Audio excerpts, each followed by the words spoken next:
স্কটল্যান্ডকে উড়িয়ে দিয়ে এবার অনূর্ধ্ব 19 বিশ্বকাপে সুপার সিক্সে পৌঁছে গেছেন বাংলাদেশ। আর তাতেই নারী ক্রিকেটে এক ইতিহাস সৃষ্টি করল সুমাইয়া আক্তাররা। নেপালকে বড় ব্যবধানে হারিয়ে অনূর্ধ্ব 19 টি-20 বিশ্বকাপের আসর শুরু করেছিলেন বাংলাদেশের মেয়েরা। তৃতীয় ম্যাচে শক্তিশালী অস্ট্রেলিয়াকে বাগে পেয়েও শেষ পর্যন্ত জয়বঞ্চিত হয়েছে সুমাইয়া আক্তার। তবে গ্রুপ পর্বের শেষ ম্যাচে আজ স্কটল্যান্ডের মেয়েদের বিপক্ষে 18 রানের জয়ের পর্ব তথা বিশ্বকাপের সুপার সিক্সে পৌঁছে গেছে ইয়াং টাইগার্সরা। বাংলাদেশ ক্রিকেটের ঐতিহাসিক এই জয়ের দিনে আর কি কি ঘটল তা নিয়ে বিস্তারিত থাকছে প্রতিবেদনের বাকি অংশে।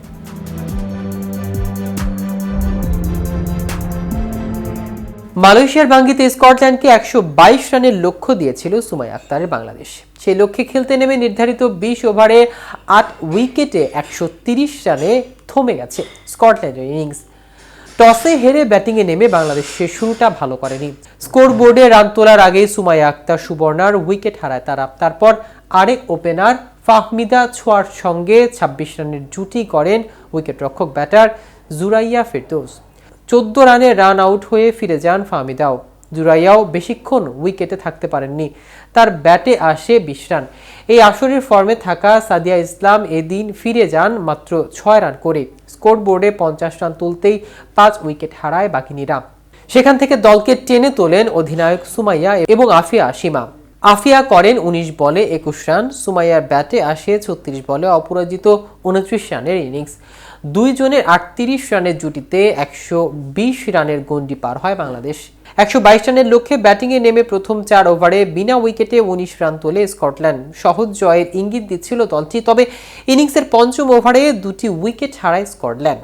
11 রান করা ওপেনার ইমা ওয়ালসিংহামকে আউট করেন আনিসা আক্তার। সেই ওভারে সাদিয়া ইসলামের নৈপুণ্য পিপা কেলিকে রান আউট করেন বাংলাদেশ। এরপর পিপা স্প্রাউল এবং নিয়াম মুইরের দাপটে ব্যাটিংয়ে এগিয়ে যেতে থাকে স্কটল্যান্ড। এই দুজনে গড়েন 50 রানের জুটি। এই জুটি ভাঙেন হাবিবা ইসলাম। 22 রানে থাকা নিয়ামকে ফেরান তিনি। সেই মুহূর্তে স্কটল্যান্ডের আয়োজন ছিল 32 বলে 53 রান। এরপর আর রান রেটের চাপ নিতে পারেননি স্কটল্যান্ডের মেয়েরা। পরের দিকের ব্যাটাররা সবাই আউট হন এক অঙ্কে। পিপা 41 বলে 43 রান করে আনিসার বলে স্ট্যাম্প হারান। ষষ্ঠ উইকেট হিসেবে তিনি যখন ফিরে যান তখন স্কটল্যান্ডের এই ম্যাচে তেমন কিছু ছিল না। বাংলাদেশের হয়ে লেগ স্পিনার আনিসা আক্তার নেন 25 রানে 4 উইকেট। এর মধ্যে টপ অর্ডারের 2 ব্যাটারকে দৃষ্টিনন্দনভাবে বোল্ড করেন তিনি। সুপার সিক্সে বাংলাদেশ নারী দল খেলবে 1 নম্বর গ্রুপে। সেখানে খেলতে হবে 2 ম্যাচ। এই পর্ব পেরোতে পারলে সেমিফাইনাল। এর আগে নেপালকে হারিয়ে টি-20 বিশ্বকাপের সূচনা করে বাংলাদেশ। যদিও অস্ট্রেলিয়ার বিপক্ষে 2 উইকেটে হেরে যায় দলটি। এবার স্কটল্যান্ডকে হারিয়ে আবারও ছন্দে ফিরল বাকিনীরা। তো ভিউয়ার্স, ভিডিওটি সম্পর্কে আপনাদের কোনো মতামত থাকলে আমাদের কমেন্ট করে জানাতে পারেন। সাথে সাথে নিয়মিত আপডেট পেতে কেটিভি ক্রিকেটের সাথেই থাকুন। ধন্যবাদ সবাইকে।